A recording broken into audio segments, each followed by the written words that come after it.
یہ سب کچھ بدل سا گیا نا. ہم رات کو سوئے صبح اٹھے, the world has changed. London Square was not so important.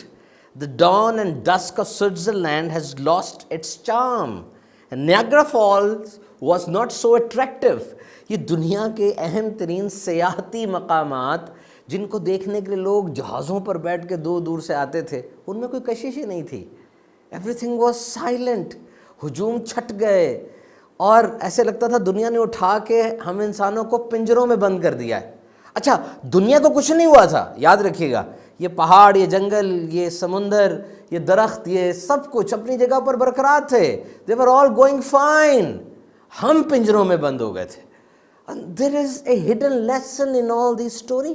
اس تمام کہانی میں آپ کو کچھ چھپا ہوا سبق نظر آ رہا ہے. شاید یہ کہ ہمیں بتایا جا رہا, ہمیں پتہ چل رہا ہے کہ تم اتنے امپورٹنٹ نہیں ہو, تم نے یہاں پہ ہمیشہ نہیں رہنا. تم جتنا مرضی کما لو, کھا لو, امیر تر اور امیر ترین بن جاؤ, تم نے یہاں سے چلے جانا ہے. اللہ کے پیارے اور آخری نبی صلی اللہ علیہ وسلم نے کیا بتایا؟ ہر تالے کی کنجی آپ نے دے دی نا, سمجھا دیا. آپ نے فرمایا دنیا میں ایسے رہو جیسے تم اجنبی ہو یا رستے سے گزرنے والے مسافر کی طرح ہو. ارے بابا, مسافر نے کبھی رستے سے دل لگایا ہے؟